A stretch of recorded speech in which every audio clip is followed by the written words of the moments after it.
pousser donc cette pièce noire pour, vous voyez, pouvoir déverrouiller la poignée. Je vais pouvoir donc accéder aux vis. Et voilà.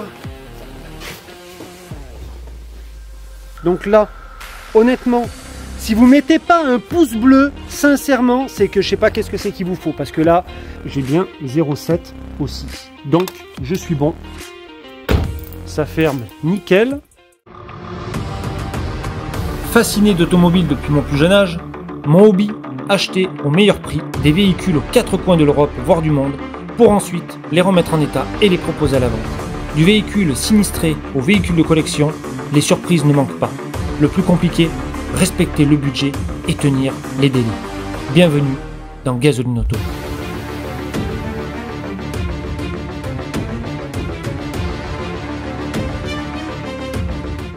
Eh bien bonjour à tous et à toutes, et encore donc merci de nous suivre sur Gasoline Auto TV.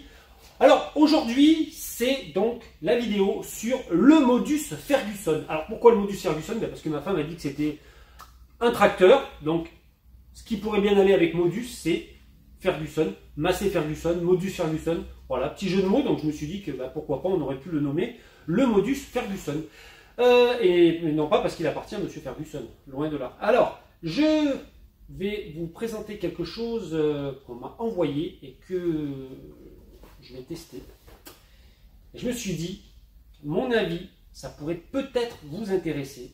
Alors, il n'y a pas de promotion de quoi que ce soit. On me l'a envoyé par rapport à la chaîne YouTube et on m'a dit que tout simplement, la personne, du moins l'organisme qui me l'a envoyé, m'a dit qu'il était abonné à la chaîne YouTube et que tout simplement, il aurait aimé que je teste un de ses produits, non pas spécialement en vidéo, mais voilà, pour avoir mon avis sur son produit, tout simplement. Donc je me suis dit que pourquoi pas en même temps vous le présenter. Écoutez, on va regarder ça ensemble. Alors, il est livré, donc, ce petit boîtier, qui est tout simplement là pour, on va dire, convertir le Apple CarPlay, qui est en filaire, pour le mettre en Bluetooth. Donc c'est-à-dire que maintenant, vous n'aurez plus besoin, grâce à ce petit boîtier, de brancher directement votre iPhone sur la prise USB type A de votre véhicule, mais uniquement d'activer le Bluetooth quand vous rentrez dans votre voiture. Il sera automatiquement reconnu donc par ce boîtier qui lui va transmettre ensuite toutes les informations de votre iPhone sur l'écran multimédia. Alors, vous avez avec un câble en USB A et un USB-C. Donc l'USB-C, vous allez bien entendu le raccorder à l'autocast et ça, vous le raccorderez directement au port USB de votre voiture ou éventuellement aussi de votre autoradio. Et là, suivant certains véhicules, vous avez aussi des ports USB-C. Donc vous pouvez, si vous voulez, et si votre véhicule en est équipé, pouvoir raccorder uniquement en port USB-C et garder pour une glacière ou quelque chose d'autre le USB type A. Il y a un formulaire avec, bon le formulaire c'est pas ce qu'il y a de mieux honnêtement, il est en anglais donc déjà il va falloir, si vous parlez pas anglais, il va falloir faire quelques petites traductions d'anglais ou télécharger une application qui va donc photographier le texte et vous le traduire en français, parce qu'ensuite de ça, après vous êtes en chinois, hein. Donc là le chinois c'est encore même pas la peine.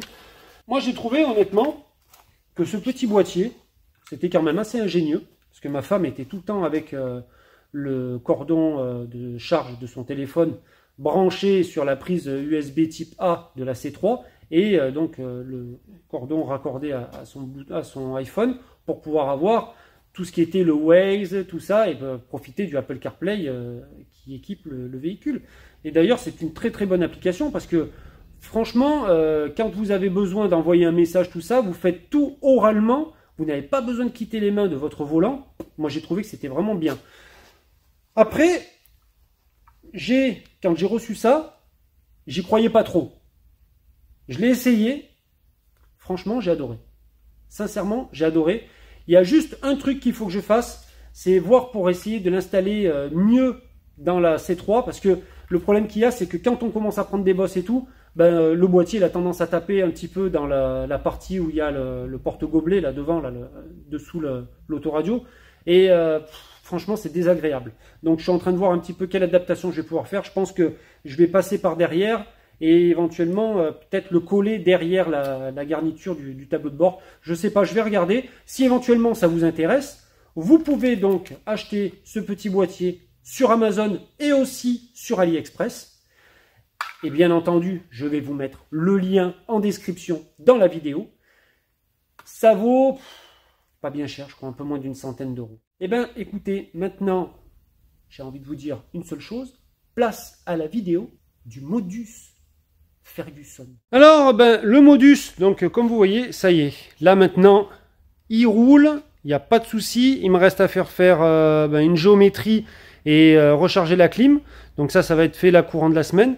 Les phares, waouh, attention, hein, effet cristal, hein, les phares. Hein. Vous avez pu voir dans la dernière vidéo que les phares, ils étaient vraiment pas de toute beauté. Donc du coup, je les ai poncés et je les ai vernis au pistolet. Et franchement, là, quand vous le regardez, on dirait pas qu'il a 120 000 km. Hein. De suite, ça change quand même un véhicule. Hein. Là-dessus, on est d'accord. Hein. Alors, maintenant, vous avez été plusieurs à me demander comment est-ce qu'on allait remplacer les charnières de porte parce qu'elles claquent. Alors déjà, en premier lieu, on va les peindre. Et puis, en même temps, vu que là, j'ai un petit peu de temps et que je me suis dit, voilà, pour que ma femme, elle puisse le revendre, on va dire, plus rapidement et que les gens soient un petit peu moins dans l'esprit de la critique, je vais repeindre les poignées de porte. Donc, pour ça, il va falloir que je dégarnisse. Ouais, les Renault, c'est un petit peu merdique. Donc, il va falloir dégarnir pour pouvoir ensuite de ça faire sauter le petit loquet qu'il y a derrière et sortir les poignées de porte. Donc, allez, hop, je vais les démonter.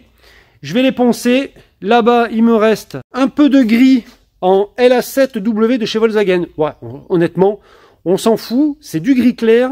Sincèrement, ça ira très très bien.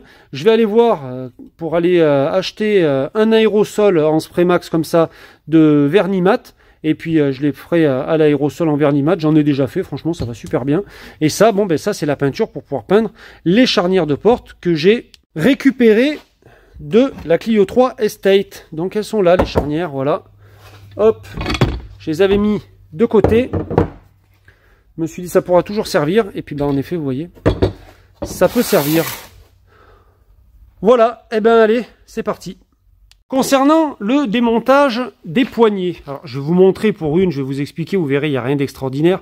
Là, vous avez ici, à l'intérieur, en bout de mon doigt, là, il y a une vis. En fait, cette vis, c'est tout simplement un embout Torx de 27. À l'aide d'un tournevis ou éventuellement d'un jeu de clés, voilà, hop, ici, dans le sens anti-horaire, donc c'est-à-dire de la droite vers la gauche,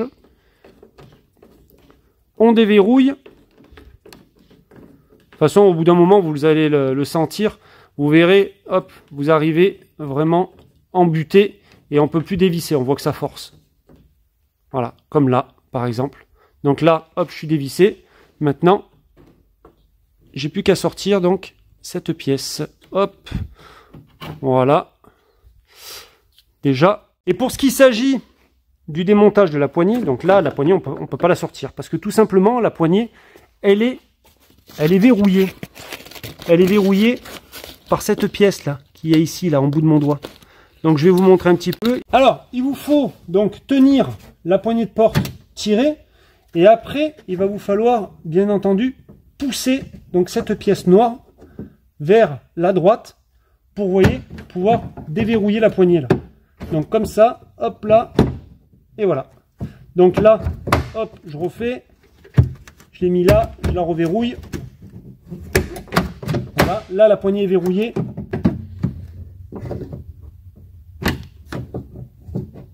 Voilà, et là, une fois que cette partie noire est crantée dans le support de la poignée, vous pouvez sortir votre poignée de porte extérieure. Voilà un petit peu. Alors bien entendu, quand il y a le fil, là, vous savez, pour le main libre, il vous faudra bien entendu derrière débrancher le faisceau de la poignée main libre. Allez, on va regarder un petit peu ensemble. Là. Donc ça y est, j'ai fini les poignées. Oh, donc là, honnêtement, si vous mettez pas un pouce bleu, sincèrement, c'est que je sais pas qu'est-ce que c'est qu'il vous faut. Parce que là, il faut dire que c'est fait dans des conditions vraiment extrêmes. Ça n'a pas été fait en cabine de peinture, ça a été fait dans la station de lavage. Et à la bombe, je précise, avec une bombe qui me restait sur une étagère. Donc pour vous dire. Voilà. Mais le travail reste normalement correct pour un apprenti, hein, qu'on soit bien d'accord. J'ai pas encore les résultats de mon CAP, mais ça ne saurait tarder. Je pense que je vais l'avoir parce que j'ai eu un bon maître d'apprentissage.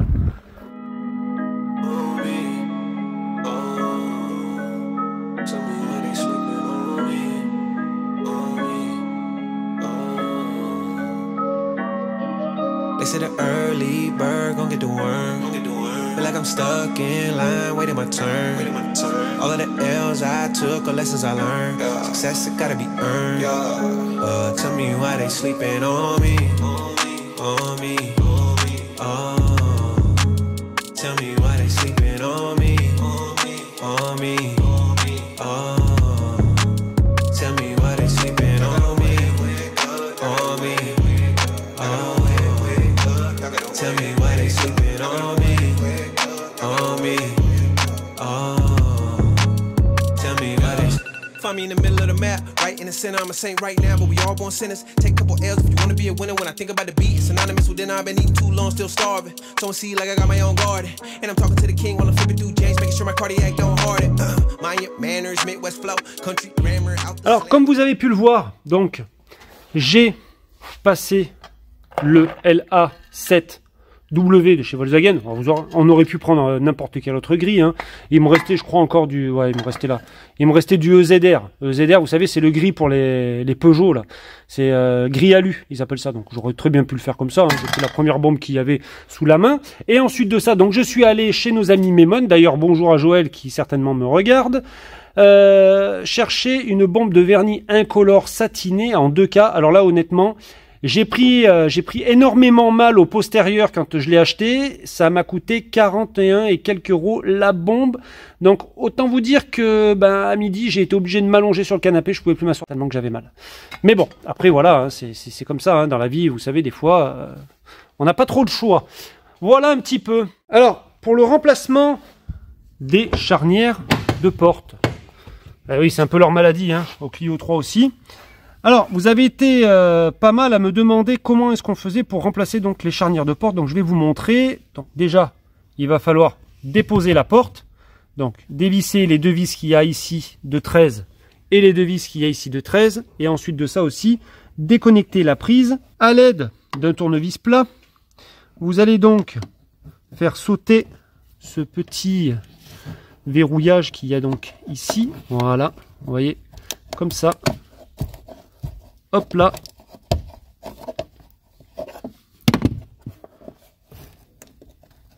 Hop. Et ensuite de ça, après, eh ben vous pouvez... Hop, voilà. Vous avez entendu le clip. Déconnecter la fiche qui alimente donc la porte. Et voilà. Avec une clé plate à cliquer, je vais donc démonter les vis. Bien entendu, j'ai baissé la fenêtre et vous allez voir pourquoi.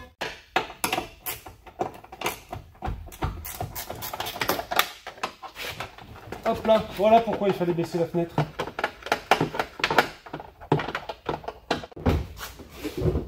Et voilà.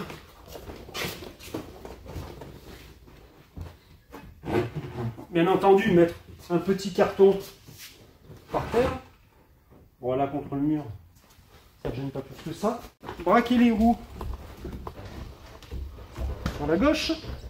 Et donc, quand j'ai fait celle de droite, j'ai braqué les roues sur la droite, forcément. Et vous allez comprendre pourquoi.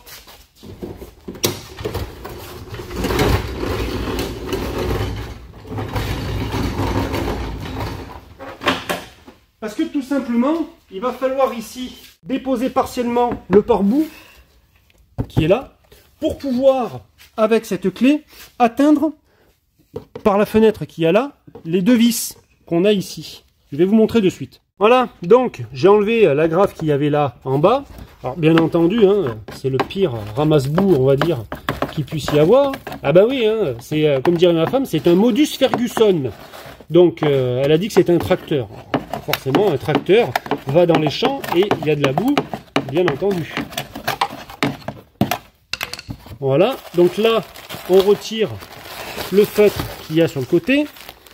Et maintenant, je vais pouvoir donc accéder aux vis de fixation de la charnière. Et voilà. Maintenant, eh ben, il n'y a plus qu'à poser la charnière fraîchement peinte par Gasoline Auto.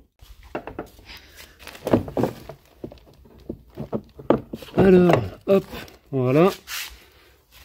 Et puis, celui-là. On va déjà commencer par rapprocher un petit peu les vis. Voilà.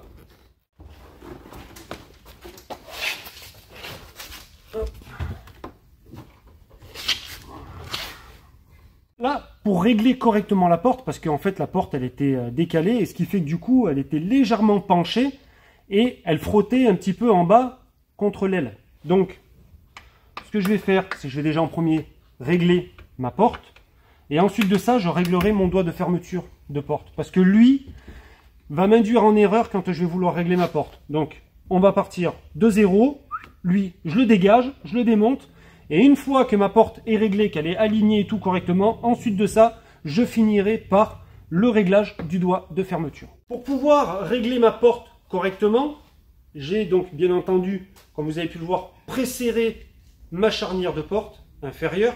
Et ensuite de ça, je me suis aidé à l'aide, parce que je suis tout seul et qu'il y a mon fils Théo, Ninja Doré 9. D'ailleurs, s'il vous plaît, allez faire un tour sur sa petite chaîne YouTube. Et si vous pouvez vous abonner, ça lui ferait super plaisir. Il est pas loin des 500 abonnés. Et le gamin, là, hier, il était à 450 et quelques. Il était comme un fou. Donc, honnêtement, s'il vous plaît, voilà. Si ça vous est possible d'aller faire un petit tour sur sa chaîne YouTube, c'était juste une petite aparté. Franchement, ça serait cool et je vous en remercie.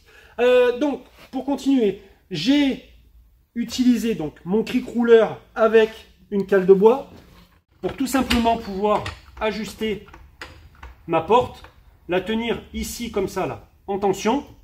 Et une fois qu'elle était en tension, j'avais regardé pour que mes arêtes soient à peu près bonnes. Et après, donc, j'ai bien entendu presserrer ce vis-là, que vous voyez ici, là. Celui-ci. L'autre, je l'ai laissé pour l'instant vacant.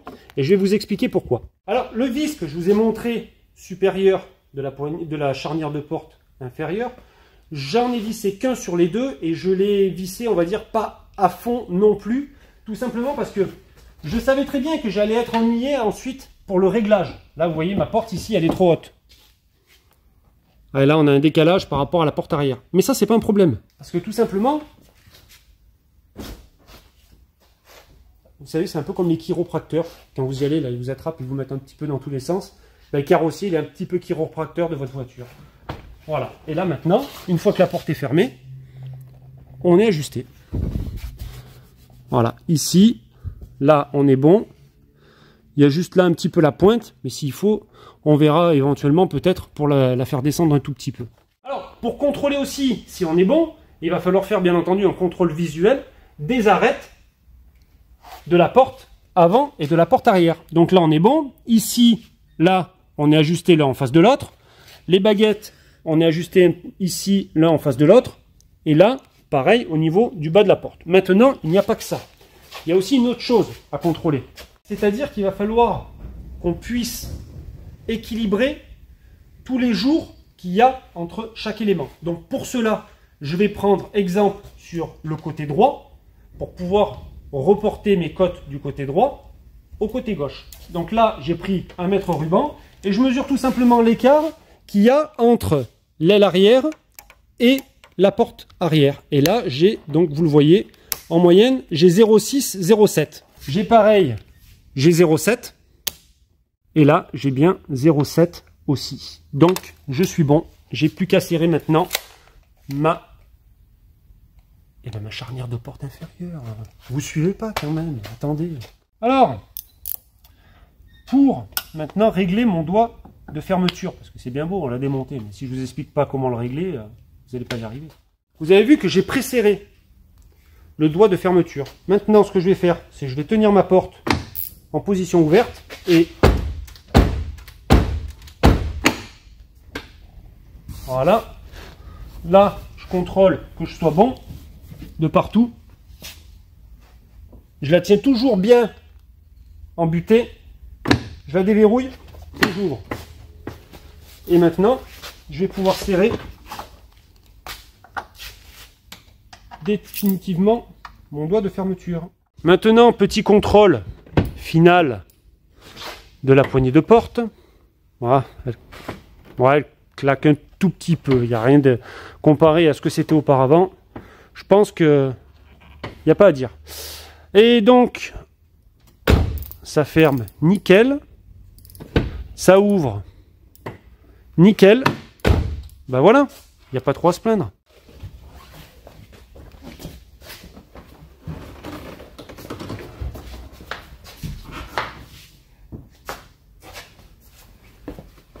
Alors, comment ça va se passer là? Je pense qu'à mon avis, on va s'amuser.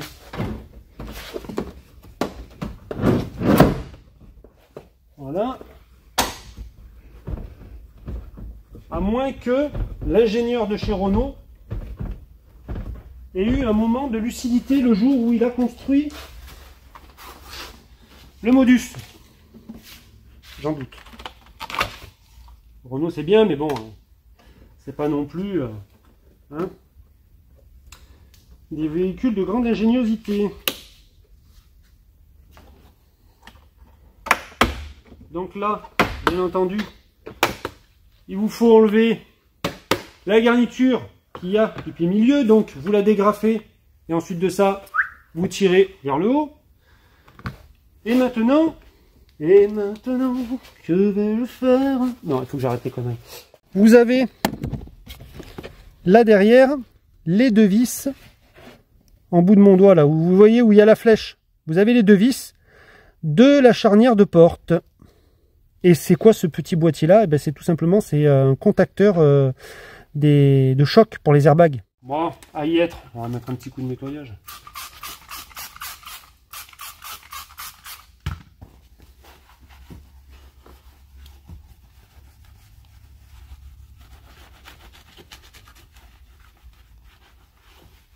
Toujours dans le respect de l'automobile, hein, toujours. Ça, c'est quelque chose de primordial.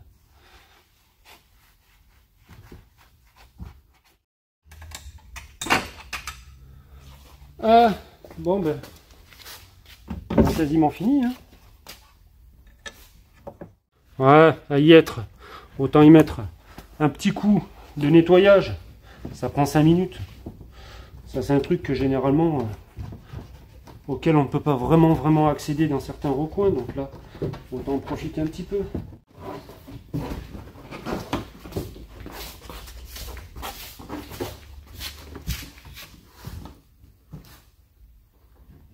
Avant donc de contrôler l'ouverture, tout ça, les jeux et tout de la porte arrière une fois que vous avez changé votre charnière, déjà, il va vous falloir donc connecter votre prise d'alimentation de la porte pour ne pas qu'elle vienne, que le faisceau vienne ici, là, entre la porte et le bas de caisse, parce qu'il aura tendance, si elle n'est pas clippée, elle va avoir tendance à glisser et à venir se caler là. Et si vous ne faites pas attention, vous allez fermer votre porte et vous allez pincer le faisceau. Si vous pincez le faisceau, vous allez forcément couper un fil et derrière, vous allez créer une panne. Et maintenant, donc, même cinématique que tout à l'heure,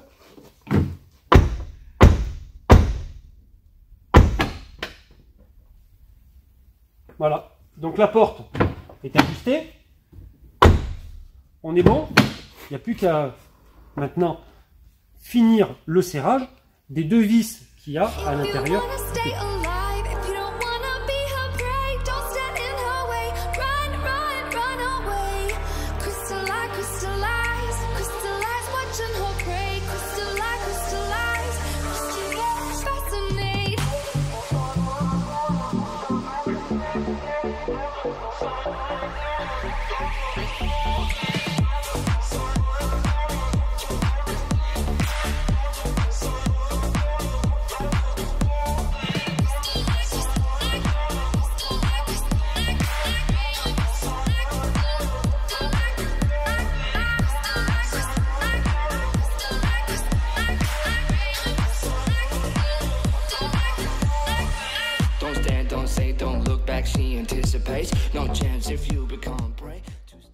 Alors, cette vidéo donc touche à sa fin.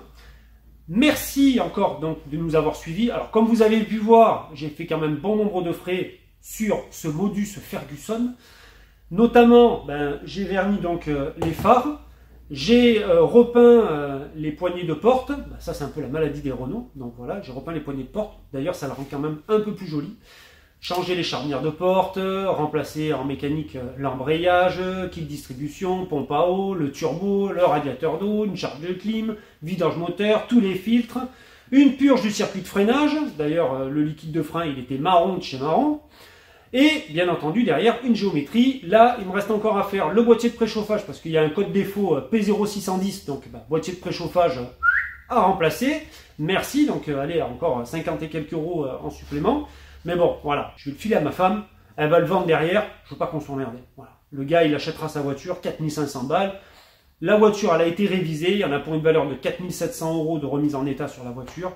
Basta, il donne ses 4500, il prend la voiture, merci, au revoir, on a récupéré notre argent. J'ai fait ma BA pour la dame qui a le modus noir. Voilà, l'histoire, elle est réglée et moi, j'ai ma conscience derrière qui est tranquille. Après, il va bien entendu de soi que... vous allez devoir vous abonner à Ninja Doré 9. Parce que le petit, là, il a bientôt 500 abonnés. Et là, il est comme un dingue. À montrer où? Ouais. Donc, s'il vous plaît, abonnez-vous à sa chaîne. D'ailleurs, il va pas tarder à refaire de nouvelles vidéos. Il y a la vidéo du salon du manga qui est donc en préparation. Il faut que je la monte, j'ai pas eu le temps. Et on va aller donc au parc Astérix. Alors, il va y avoir une vidéo sur le parc Astérix. Et je vous garantis que c'est moi le caméraman. Donc je vais tout filmer, de A à Z. Alors, à mon avis, abonnez-vous à Ninja Doré 9 et vous pourrez voir un petit peu le séjour de malade qu'on aura passé au parc Astérix. Allez, merci encore de m'avoir suivi. Merci de vous être abonné. Si vous ne vous êtes pas abonné, à ce moment-là, abonnez-vous. Ça ne mange pas de pain. N'oubliez pas de mettre un pouce bleu vers le haut ou un pouce bleu vers le bas et je ne vous en voudrais pas. Si vous n'avez pas encore activé cette fameuse cloche de notification, c'est le moment de le faire pour pouvoir avoir les notifications concernant les nouvelles vidéos de Gasoline Auto TV. Et puis j'ai qu'une chose à vous dire, c'est que on va se retrouver quand? On va se retrouver le week-end prochain. Allez, bye!